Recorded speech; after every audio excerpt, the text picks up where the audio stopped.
Hey there. I know there was, this is Jim the Keys Bartender. I know there was a pause in between there. I took a little time switching to the audio portion instead of playing, the opening. I'm sorry, I'm a little verklempt today. I don't know why. This is Jim the Keys Bartender coming to you from the Florida Keys. I'd like to first start out by thanking everyone that's been downloading the show, especially in Philly, New Jersey, Tennessee, Georgia. Thank you very much. We could use New York, Florida. Why not Florida? Why not Key West? You know what? Because I guess maybe a Key show doesn't appeal to people in Key West. We're so unlike Key West. Key Largo is really. We're kind of like the Baton Rouge to Key West's. Key West. It is, I don't know how to make that possessive. New Orleans. We're a smaller version. We're not as compact. Maybe a fourth of the population. I think that would be about right, wouldn't it? Yeah. Be about fourth the population of Key West. We're spread out more. We don't really have a tight packed. Well, I guess I shouldn't say packing when I'm talking about Key West. There was no innuendo in that. But we are rolling. It is a beautiful day. It rained mostly yesterday. We're going to be looking for some rain today. But it's sunny right now. And warm. It's 80 degrees. Beautiful time to be down here. I was just in the supermarket. It was kind of crowded. When the fuck did it start happening? I was in front of two people. Second person I knew. First person, we were in a 10 items or less line.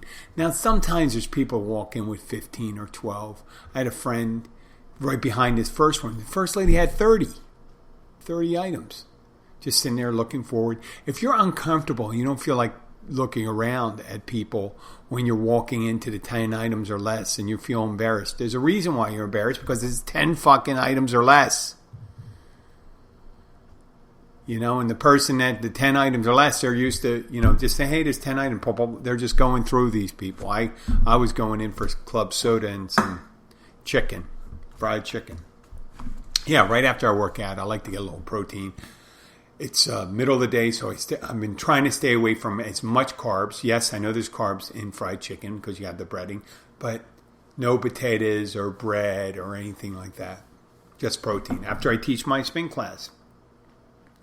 And it's rolling around. We're coming into the weekend before Thanksgiving, and the store was busy. There weren't a lot of people there. There wasn't a lot of workers there. There were a lot of people there, relatively. Normally, my local supermarket, they usually, when they start having, 6, 7, 8 people in the checkout line, that they start calling more people up. But I think we're, much like supply chains backing up, we're having problems here too. So we'll find out when that happens. When the holidays come around, we'll definitely see on Wednesday what it looks like around here, because we'll have some people visiting and then we'll have all the locals out shopping. Thank God I got most of my stuff. What I'll do is I'll get up early on one of those days. I'm moving along though. You don't need to hear about my goddamn shopping habits, right? Well, it's Thanksgiving, and you can bet for all the screwed up martinis you've heard out there, there's all sorts of martinis out there. We took pickle infusion, picklebacks, that pickle juice people use for after having a shot of Jameson, bacon infused vodka. There's going to be a turkey one. And there's already the people come up with it's like someone's going to say, I'm going to hit my magic formula. I'm going to come up. First, they started coming out when I was back in the 80s. They called it lemon vodka, lemon flavor. Late 80s, early 90s, started infusing that. And then they went to orange. And then all these different ones. So you get all these flavored vodkas. Right? So there's going to be someone out there that's going to make a turkey and gravy one. I've seen some gross beers. There was a turkey dinner beer which sounds disgusting. It sounds disgusting. But then again, well, I mean, why people say people like beer and they like turkey and mashed potatoes. Why don't we just put it all together? No, it doesn't work like that. Yeah, if you were that would make sense if you had just gotten into a motorcycle accident with a 18-wheeler and you can't eat solid food, that you're going to blend it up and put it, we say, I'm going to just make sure they're celebrating Thanksgiving. They can't really chew, so I'm making them a turkey dinner and I'm putting it in a blender. Okay, I get that, maybe. But to sell it on the market, it's a novelty item. No one's going to buy it on a regular basis. So, but I guess that is the thing. It's kind of kitschy, like the pet rock. But a lot of times, people come in and they ask for certain like cucumber gin or cucumber vodka, jalapeno vodka, and things like that.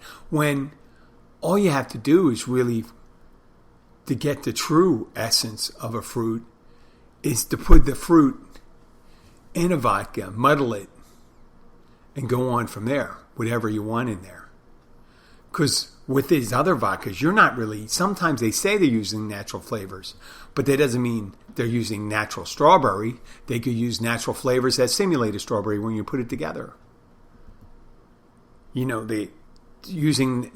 ever seen those juice bags and stuff like that? And they say using 100% fruit juice, but it's not necessarily the fruit juices that they show pictures of on the bag or the bottle of fruit juice. It's other ones that simulate the taste. They're just trying to approximate the taste. So I know it's tough around here, not tough around here, but it's tough around the rest of the country to get a hold of some of the fresh fruit and produce is kind of pricey this time of year. But whenever you get the opportunity to get something, you can make your own. You can always strain it. You can infuse it. You can do all. It depends on how ambitious you are. If you just want to make a couple drinks, you can take a couple strawberries. You can muddle it. You can make a strawberry mojito. It's real easy using fresh fruit. You just pick your base liquor. That's why I really never understood. I mean, it's convenient, I guess, for these hard club sodas where you have different flavors and things like that. But you can make that yourself with just throwing some fruit in there. And it's so much affordable. If you can get, they're using malt liquor, you can use a cheaper vodka, and you could probably make it for less than about a third of the price. A bottle of club soda, a bottle of vodka, and a thing of fruit. It's probably the same as you'll get for a 12-pack of these hard ciders, and you'll end up making, twice as much. So that's my hint today from the Keys Bartender on how to make a drink. And you pour it over ice. If you're making a martini, you can use you can use the fruit. Let's say grapefruit, and then you can use a little fresh grapefruit in there, and then hit it with a little grapefruit juice, just to tighten it up a little. And if you need a little extra something to it, just a splash of triple sec for any of your flavored martinis. That's always good. I know it's an orange liqueur and something like that, but something about triple sec does something for martinis. I don't know what it is, especially since I don't drink right now.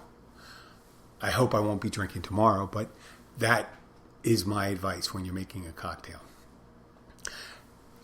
On another note, being the holidays are rolling around, the holidays are an opportune time for people in the service industry because obviously we are in a consumer-driven economy, right? And the prices we're being in the service industry, we, like a lot of other people, are responsible to pay the bills. And, inflation's occurring. Rent's gone up. Gas has gone up. Regular food has gone up. But fortunately, especially here in Florida, the minimum wage for tipped employees went up. But all those improvements and the increased activity you have probably be eaten away by inflation. Now, people want to argue about who's causing that. What's causing that is demand. It's supply and demand. That's it. Some people say some government policies can open it up or reduce it. He says, listen, it doesn't matter. If you're pumping as much oil out of the ground as possible and people are gobbling it up and you have all these other markets buying it, it just goes for the prevailing cost. So we're fortunate right now to be in this business, and when we need the money the most, we're working the most in the service industry, especially with people in our neck of the woods here in the Keys. Because there's a little dip before the holidays, but then you start getting the parties and people get to be a little more generous. And then we have something we call Hell Week. And it falls between Christmas and right around New Year's. All these people being off, all these kids going off, they go on vacation, they come down here. Thanksgiving we get a little bump. Wednesday night will be good. We're actually off on Thanksgiving. Which I want to talk about a little about why some places should be open and other places shouldn't for Thanksgiving. So when in business, we do miss being in the service industry. We do miss some of those times, those holidays that traditionally people have off. Labor Day, Memorial Day, July 4th. Sometimes Christmas, sometimes Thanksgiving, Christmas Eve, New Year's Eve, Mother's Day, Valentine's Day is big day, restaurant business. But that's also the days we can make coin. We're making profit. So we shouldn't cry over that sometimes. This is a business we chose. And sometimes we kind of get down on it. I know I have, about having to work on the holidays. I had someone telling a story about a place I used to work, and they said they were working for the last 8 years or 10 years on Thanksgiving. And I recall the place that they're working at because I worked next door, and it was the same restaurant owned by the same people.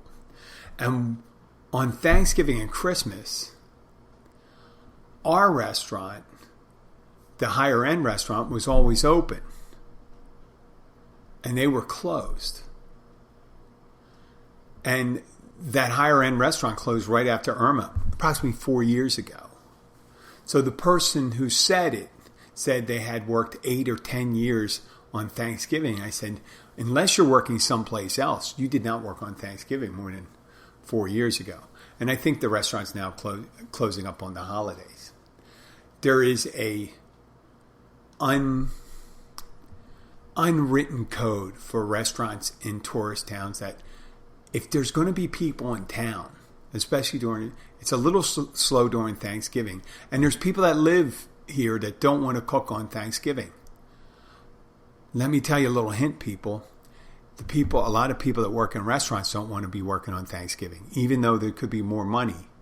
Generally, it isn't a lot more money because the days I worked, it seemed like we have about 2.5 times from the time we opened, and we did everything by reservation. We had people walk in, but they'd have to wait or sit in the lounge and things like that. So almost every table was accounted for that night, and we were packed from the time we were open to the time we closed, and we closed a little earlier on Thanksgiving. And we would make approximately twice as much as maybe 2.5 times as much as we normally do. Now, if you have 2.5 times the amount of people, then you're really not making any more per table. So that thing that you think about people tipping more on the holidays, that's not necessarily the case. People get pissed off when they have to wait a lot. But if you go out on a holiday, what are you expecting? What is your expectation? On Christmas, the movie theaters are empty, but you're not going to find a lot of selection because people, that's the way it is in the United States. And it starts getting crowded here on Christmas, but it really picks up right after Christmas. So a lot of places decide just to close up, and they just say, well, where are you open on Thanksgiving? No, we're not. And if people live around the corner, and I'm sorry to say, I'm saying, you might have to buy a turkey breast. or get a Swanson's turkey dinner because we're not going to be open that day. I know it's sad for you and stuff like that, but it's sad for us too that, you'd expect us to be working on that holiday. And say, hey, that makes, your first reaction goes, yeah, you shouldn't be working on that day. You should spend it with your family. People say, well, you're in the service industry. You shouldn't worry about that. Well, we get it every so often. We miss birthdays. We don't go to all the parties. And there was a song in the 80s, everybody's working for the weekends. And there's everybody's working for the weekend. Yeah. Well, if you're in the service industry, everybody's working on the weekend. We get people to come in and apply for jobs at our restaurant every so often. And they'll say, well, mainly I'm looking for days and weekdays, no weekends. Like, holy shit, yeah, that would be nice. Well, first of all, you're not going to make any money. And second of all, you're not going to get a job because there's people there. That's a plum assignment for the right person, a woman with kids, or that just needs to work, until they want to get done at 4:00, so they can go home and handle the family and stuff like that. Yeah, I understand it's a plum assignment when it comes to service, and you get cash almost every day. You're not going to get it. What the restaurants mainly need, especially this time, is evening workers and weekend workers and people that work the holidays. So when someone comes up and says Happy Friday to you, and you're like, oh yeah, you see I'm working in front of you, right? I'm making a drink, and I say, what aspect do you mean Happy Friday? That I'm making more money, and I am, and the other people I work with are making more money. Same as on Saturday and Sunday. We're going to be open an extra day this week because we're going to be closed on Thursday. So, I don't necessarily. I do enjoy spending time with my family. Thanksgiving though, you spend a lot of time cooking though, a couple hours cooking, and then a couple hours cleaning up. It's really labor intensive to cook a bird and then have to clean it, a big ass bird. And 1/3 of our family, my daughter, does not eat meat anymore. She eats seafood, so I'll have to make something else for her, maybe lobster or shrimp or fish. So me having not working that night, it's probably like I'm saving myself like 3-4 hours. And I do get to spend it with my family. But if it was going to be a holiday, I don't know if I would pick the turkey. I don't know. I wouldn't pick the turkey. Why not a chicken?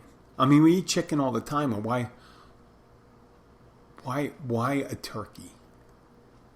It's dry. Turkey's dry. Yeah, I mentioned this yesterday. Yeah, you can make hot turkey sandwiches with it. You can get stuffing and stuff like that.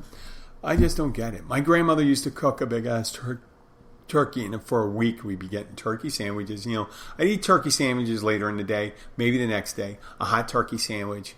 And then you'd start rolling out the little more. You have turkey soup. You got turkey croquettes. Holy shit. It's like one of those things in the 1700s or the 1800s when your tribe kills a bunch of buffalo and say, you're eating all this. You're making a hide and you're making the tongue. You're eating the heart after they just killed. It's all buffalo. The selection of food on Thanksgiving is prehistoric, meaning you don't have the selection. Years ago, my family would go, when my grandmother was getting a bit older, in her late 70s, or my father said, let's go out for dinner. I know, violation, but we'd go to this old restaurant, a couple hundred years old actually. It's one of the older restaurants in North America, called the King George Inn in Bristol, Pennsylvania. And every 4 people, you can order a turkey, but they also had other options that day. And I used to enjoy that whenever we go. I was a bit older, and I would, pick up the drinks or something like that for the table, or my own meal and stuff like that. My dad always wanted to pay, but I would just order prime rib. You can keep that nasty ass turkey, dry turkey. You have to soak with gravy. I know it's probably turkey's a lot healthier than eating prime rib and stuff like that, but that's just my thing. That's the thing I cook on Christmas. I cook a prime rib. But yeah, there's got to be something different. I mean, maybe a big lasagna on Thanksgiving Day. Why does it have to be a turkey? That was what they had a couple hundred years ago, 400 or 380 years ago, right when the Pilgrims sat down with their Native American guest at their harvest meal. Now, if they had lasagna back then, if they had a public supermarket just down the road, I guess they wouldn't be worried about giving thanks for the harvest because they'd have all these options. They could get ramen noodles, maybe a pork roast, nice pork roast, a ham.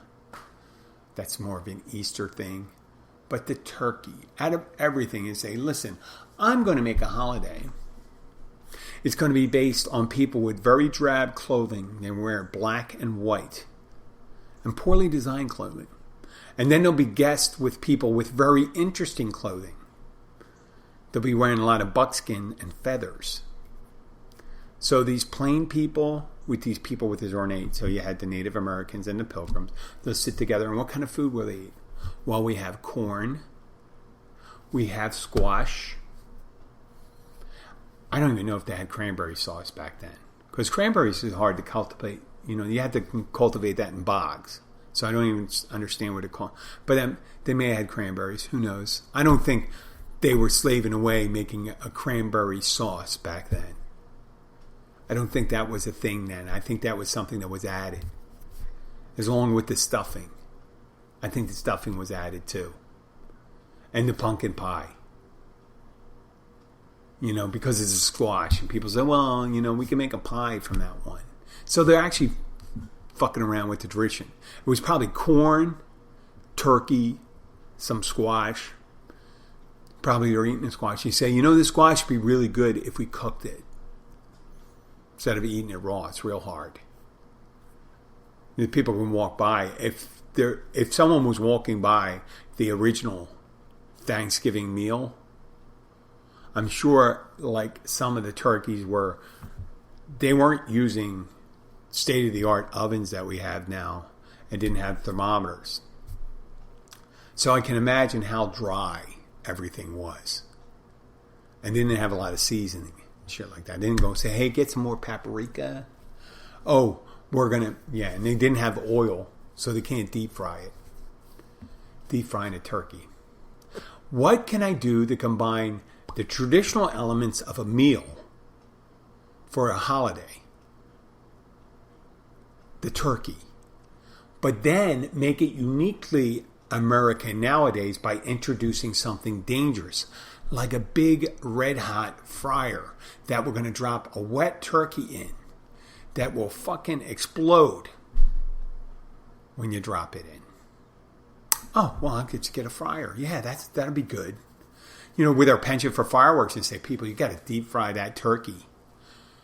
It's the best turkey you're going to have. Well, what am I going to do with all the fucking oil? Just going to have to deep fry another one then. Just hold on to it till next time. I'm going to save, how many gallons 5 gallons of oil for the next turkey? See, that just gets sucking you into, you buy a turkey fryer, what else are you going to do with it? Except I'm having 50 friends over, I'm going to make a bunch of french fries. They like their french fries. So, yeah, there's only how many birds are you going to do it? I always had a problem with those single-use items, like waffle makers. Waffle makers and those toast that only cook toast. Right? You can't do just toast. That's why I like toaster ovens. Toaster ovens, it's just like a little oven. You can do anything. You can make toast. You can do anything with it. But yeah, the turkey fryer, man, you got to really love your turkey to purchase one of those things. It's like someone that buys. There was a guy in Philadelphia, the father of my sister's best friend, and they had a fireplace, and they would light a fire maybe 3 times a year. And we were in Philadelphia. We weren't in the country. And he used to buy whole logs. So because he bought a log splitter. Now, when you order firewood and stuff like that in Philadelphia, you can get it already split. And he didn't need a whole cord or anything like that. So he would just get a whole shitload of wood and then start doing it. He started having more fires. He'd have to end up looking for someone else that had it because he wanted to have the log splitter. And plus, it's so much cooler to split a log with an axe than standing there putting the log splitter in and hooking it up to your truck or whatever you had to power in. I don't know how I got from here to there, but we do work through the holidays in the service industry, and there's a lot of things we really don't miss. Like, we don't miss being stuck in the traffic on July 4th. A lot of times we don't miss having to pay a premium price to go out on New Year's Eve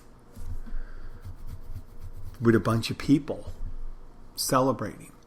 We used to make a lot of money on that day when I worked in catering, but not so much down here in the restaurants, because when there's fireworks, it's so nice down here that people can be outside. And if the weather's decent, then there people are having parties. It's New Year's Eve. It's a house party night.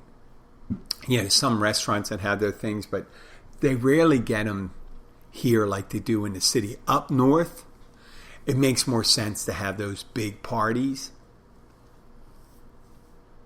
It really does, because it's January. A lot of times the weather's inclement. So down here, New Year's Eve, are you doing any specials for New Year's Eve? What do you mean doing any specials?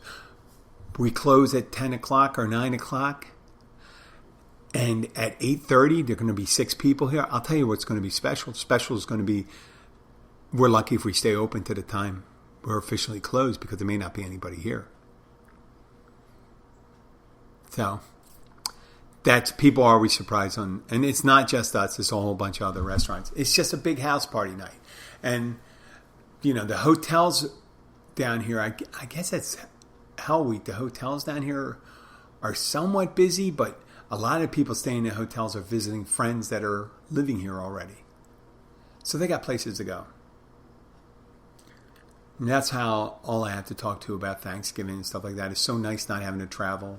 I mean, Thanksgiving Day, there's travel. You just hear it. It's one of these things. And right after that, what do people decide to do? Used to do. I don't know if they do it anymore. The Black Friday, people would expect to go shopping after eating a load of turkey. A natural depressive chemical, tryptophan's in it, that just makes you tired. And you're going to summon up the energy to go out and buy a flat screen television for $219. And you're going to fight it out with people.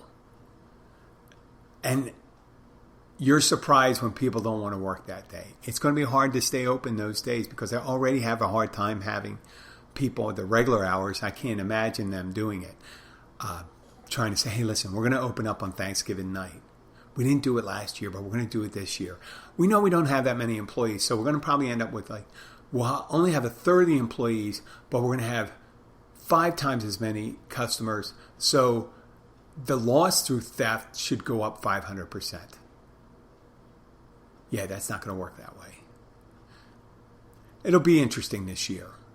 With the supply chain problems, the shortages, they're going to say shortages on toys, technology, items, and things like that. I'm a big believer in, the gift thing is an ancillary thing in our consumer-driven economy. And some people suggested, if you really want inflation to stop buying shit. Now, yeah, you got to buy milk. You got to buy gas. You got to buy bread. You got to get some protein source. But you can mix it up. You know what? I'll tell you what the people are doing. When I see there's $20 a pound for a ribeye or New York strip in the supermarket, these people are saying, I'm going to go with chicken. And when chicken wings go up 3 times the price, say, I'm not going to eat chicken wings. I'm going to try to eat pork then. And they'll just bounce around. Let the market decide that. Stop buying this shit up at premium. You know what hasn't gone up tons? Coffee. People need to buy coffee. They just go and shop, they shop around. If you have a premium coffee and you try to raise the price up 20%, there are people going to say, well, I used to pay $10 for a 12-ounce package of this premium coffee. Now they're asking for $17 or, $15. And they'll say, well, I'll just get the cheaper brand. And then they'll say, hey, we're not selling as much coffee. Yeah, because there's only a certain amount of people will pay for certain things. They have to have it. Now, vehicles, for some reason, people think they got to pay that amount. That's why used cars are selling for 30% over Blue Book and shit like that. And they're adding on to the manufacturer's suggested retail price. The cars are flying off the lot. I mean, we were driving when we were visiting Washington, Baltimore, and Dover, Delaware. We're driving by these car dealerships, and it looks like they may have 15, 20, 25% at most of their vehicles on their lot. Yeah, people are going to be waiting to buy their cars. They're holding on their cars a little longer. They're fixing cars they normally wouldn't fix. And once they invest, if people say, well, it's going to cost you $4,000, well, to fix that car. Now, it'll cost me an additional $4,000 on top of the manufacturer price to buy the car that may not be available and it doesn't have the options I want. Maybe I'll just fix my car. So mechanics are probably making it out in the long run. But when it comes to toys and stuff like that, it's hard to tell kids. You can't get that. A young kid. We've been consumer driven so long. When I was a little kid, my dad was an enlisted man in the Navy. My mom was working part-time as a server. And on Christmas Day, we had loads of gifts. Loads of gifts. And this is back in the late 60s, early 70s. Holy shit. We were definitely, I wouldn't call us middle class. We had to be lower middle class. But they still had tons. I mean, my dad, besides he worked at a garage, I think, part-time.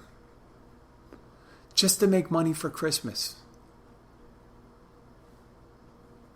I mean, that's been going on a long time. A long time. And it wasn't years and years ago. Some of these poor kids, they're lucky to get any gifts. Any gifts. That's why you got to remember some of these poor, the Toys for Tots and things like that. Some of these people are not really good at financial management of their resources and stuff like that. So if you have the opportunity to get something for a kid that may not have a lot, that's the thing. Or an older citizen. But other than that, we don't have to buy. We don't have to buy into that consumer thing this year. This year. I'm not saying ever, but you ever think of that? Whenever I'm talking to you, I'm creating this podcast, I'm using the Samsung Chromebook as it has my hosted podcast app on it. I have my microphone. Now, someday when this Chromebook is not doing what I need it to do, I need to get another. But I got to throw this whole thing out or donate it to someone who would possibly use it. Why is that? Why are we... I mean, Why isn't there just a possibility to say, listen, what we'll do, the screens don't change much, the plastic doesn't, the keyboard's the same. So what we'll do is just detach the guts and the battery maybe.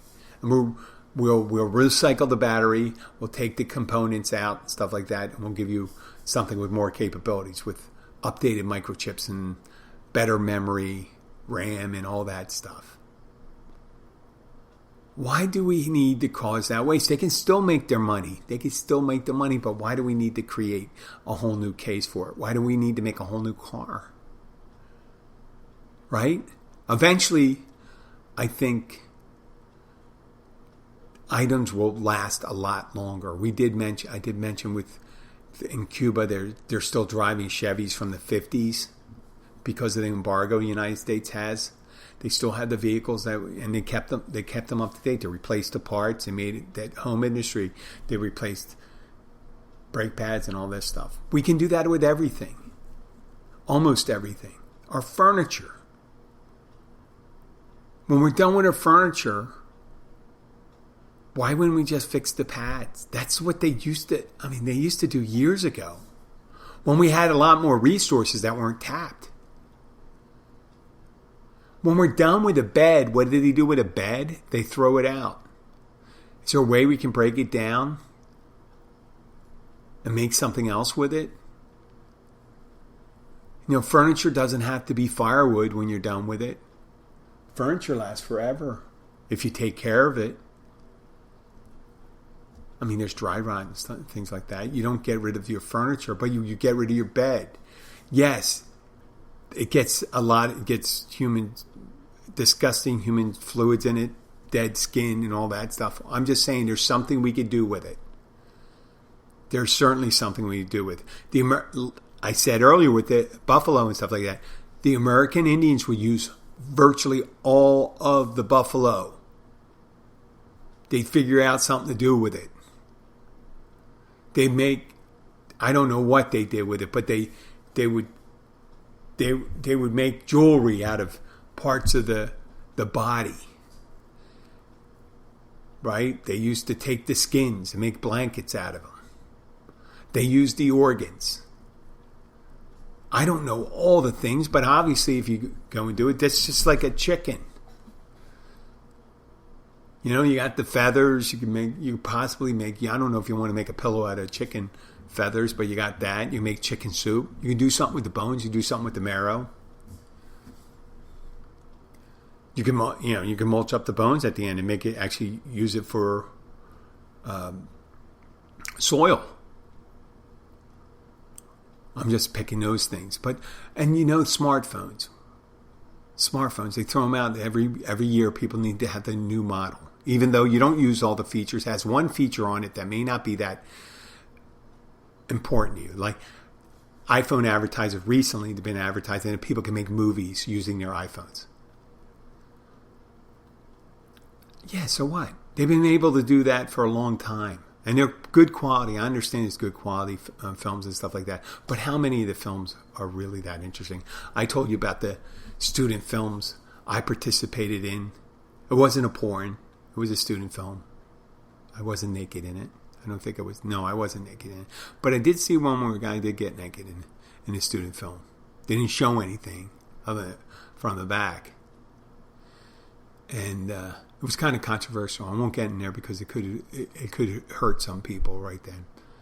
But people just have to get ready this season. Maybe not getting everything they need. Think about retasking the things they had. Repackaging. Regifting is probably a good idea this year. I bet you have a couple gifts out there you haven't used any of that stuff. Just rebox it. Give it out. Let's show them. And people say, well, Jim, if retail doesn't recover, well, fuck them. Fuck retail. How long time they just sell us new stuff. We dump it. We pay for throwing out their old stuff. Think about TVs. How many 20-year-old TVs do you think people would buy right now? Because everything's a flat screen right now. My big-ass TV weighs no more than what? 30 pounds. Got a 65 inch. I think it's 30 pounds, maybe less. It didn't seem that heavy. And I used to have 38, 42 inch, big television, console television. I weighed 120 pounds, it seemed like when we moved. And it got even bigger. What do we do with those? What do we do with those at the end? Electronics are the worst thing at retasking, and they're easiest ones to use because you're using all those, not necessarily the chips and things like that, but there is metals, there's precious metals on there's gold, silver, solder, that they can always break it down. Maybe we should pay a little deposit on that, so it would be a disposal fee, a retasking fee, a recycling fee, who knows? Not to piss you off. I know a lot of you probably don't think about these consumer items and stuff like that. One person that knows to recycle, and I know this from experience, and you know it too, is Taylor Swift. Because I just watched Saturday Night Live this past weekend, and Taylor Swift was a musical guest on it. And she participated in a skit. She did a really good job. But she did a performance, and it incorporated a video in it. And the performance went on for 10 minutes. A song went on for 10 minutes with an accompanying video. And I thought, wow, I wonder if that video was created. And then I said, that's the music video. That's definitely the music video. They're playing it back. And that was like the intro to it. And yes, it's Taylor Swift, so it's about one of her previous relationships. And she recycled relationships the best. I don't mean the same relationship. She'll just take a relationship and she says, well, this is going to be a song. This is going to be a fucking hit. You've heard this before. I'm not the first one to say that. I know that. But this song is so fucking long. And then this morning, my wife puts on the YouTube video that is the official music video. Now, you may not have heard this. The official video is 14 minutes and 55 seconds long. I don't know if that includes like 30 seconds in front of the commercial YouTube stuff, but almost 15 minutes. And just so you don't think that, because it's showing someone else in the video, that, look, she's talking about someone else. At the end of the video, it's her. It's Taylor Swift, because they wanted to show her as a young woman, and she still looks like a young woman to me. I don't know if she's 30 or she's probably like 30, 31 now. I'm just guessing. She's probably 31 or 30. But Jesus Christ, when's the point that does this end? You knew that she was going to, years ago, we kind of had an idea that she was using her relationship, personal relationships, for fodder for that. And it's not, I don't begrudge her that. Any guy that gets in a relationship with her, has to weigh that in his mind. He goes, well, she's going to write a song, and if I'm an asshole, she's going to portray it in the song. Or if I'm perceived to be an asshole, I'm betraying. But now it's going to say, oh my God, she's going to try to do the song as long as her relationship lasts. Yeah, she's not going to be bounded by the 3.5 minutes that everyone accepted. Says, well, that's a song, 3.5 minutes. I know Freebird was 10 minutes and Moby Dick, and there's some long-ass songs out there, but they generally would do 3.5 minutes, and that's where you have time to summarize your relationship. Well, she did one for almost 15 minutes there. 15 minutes. So what's going to happen? Is this going to keep on going, this arms race of long-ass songs now? In 2032, is there going to be an HBO miniseries based on Taylor Swift's marriage? And it's going to be one long-ass song. It's going to be 8 episodes, 12 hours long. And say, well, I think she pretty much broke that whole relationship down. Maybe she could just do all sorts of songs now, not just relationships between people, but relationships, let's say foreign policy, relationships between countries. Maybe she can write a song about World War II, and it can last. She should spread out. She can last a week long song, starting in the Nazis' rise to power, militarism in Japan, Mussolini, blah blah blah, and the World War and the Allies and this and that, the Manhattan Project, the submarine war, the invasion of the mainland and stuff like that, the island hopping in the Pacific. Encapsulate all that to a week-long song on World War II. Taylor, there you go. There's one. And then you could do one, you could do smaller ones, like a 3-hour long song about the Transcontinental Railroad. There you go. There's another one. Because this relationship thing isn't going to end well. And if you keep writing songs about relationships, I don't think I can't imagine her ever getting settled down. If she ended up getting married for 20 years and is happily married, she would not be writing a song for 20 years. She'd have to be like, honey, we have to have an open relationship. I got to have a little side business. I may not have sex or anything like that because I don't have to write. We're not writing about that. I don't write about that. It's just be the relationship. I mean, what the fuck is she going to do if she ends up getting married? And she's happy. Oh, God forbid if she's happy. Right? It sounds like I'm begrudging her a successful career. I'm not. Look at Lady Gaga. She made the world out of the thing. We're wearing fucking goofy hats. Or Sia. Not as big as Lady Gaga or Taylor Swift, I understand. But she has...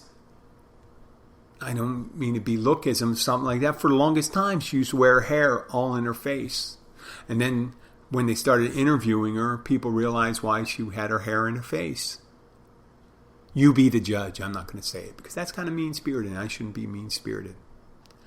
Okay, well, I'm going to wrap this up. I'd like to thank you all for listening, or you all two of you. No, because I know... Unless I advertise beforehand, people aren't ready to listen to it, stuff like that. But I'd like to thank you for downloading these episodes. It's starting to bear fruit. I do appreciate. I'm not going to ask you not to do it anymore. I want you to keep on doing it. There's new people that are listening.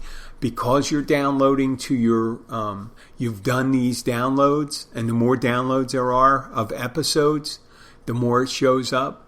I got like 12 different locations in Tennessee, 8 different locations in Georgia, where people are downloading episodes. I appreciate that. Pennsylvania, Tennessee. I did say Tennessee. Not so much. I don't get the Ireland and United Kingdom. I don't know. It's funny with that thing because people say, where are you from? Sometimes people are not familiar with the accent. They don't know if they're from another country and they understand English. They don't necessarily know that I'm from here. I don't know how that gets like that. My accent isn't that weird. It's kind of a goofy Philadelphia. When I say goofy, I'm not calling Philadelphia accents goofy. I'm calling my accent goofy because I moved around a little when I was young and I'm affected by, my speech impediment, my hearing difficulties when I was younger. Probably is going to blend really nicely with my hearing difficulties that are occurring as I get older. But people go and say, hey, where are you from? I go, Philadelphia. And they go, oh, yeah, I'm from Philadelphia too. I'm from Allentown. I said, well, that's not Philadelphia. That's 50, 60 miles away. But they say, I guess it's all relative. The further you get, the closer you pick the bigger city. If you're from like 30 miles outside Cleveland, I'm Cleveland. Cleveland, Ohio. Chicago. I'm in Sherman Oaks, Illinois. Is that a real one, Sherman Oaks? Is that one of the ones from John, whatever his name is, that did the Rat Pack movies? 16 Candles, License to Drive, and all those movies. But it'll be funny in the future if we ever have a Star Wars, one of the Star Wars bars. Remember that from the first Star Wars? Right? Where Luke and they end up meeting Han Solo and who's Obi-Wan, and they don't let the androids in. We don't let it's funny that they're, you have all sorts of life forms, but the one thing they're going to be racist about is androids. We don't let their kind in. Well, that's fucked up. Because you saw all sorts of things in there. And imagine people walking in, or things walking in and saying, "Where are you from?" And there'll be someone going, "Well, they could be from some moon around Jupiter, and they're talking a couple star systems away." And you say, "Where are you from?" "I'm from Europa." And it's a moon of Jupiter or Saturn. And people go, "Well, I'm not familiar with it." "Oh, it's Earth. I'm from Earth." Because it's nearby. It's 100 million miles away, but it's in that neighborhood. Compared to be 50 quintillion miles away. You say, "Oh yeah, that's okay. Earth. I know where Earth is. Solar system, third planet, right? You got lots of water, right? Lots of water, and you got that singer that writes her songs about all our relationships, right?" Well, I'd like to thank you for listening. If you have any questions, please send your questions to jim@keysbartender.com. Once again, keep on downloading those episodes. You're doing great work for me. We'll get more selections, and I'll be able to I'm hoping some of these days to be able to reel in a sponsor. Haven't had any bites yet, but keep on doing it. I appreciate it. This is Jim the Keys Bartender signing out. I'll see you next week. I'll see you. I'll hear from you. You'll hear from me. Bye.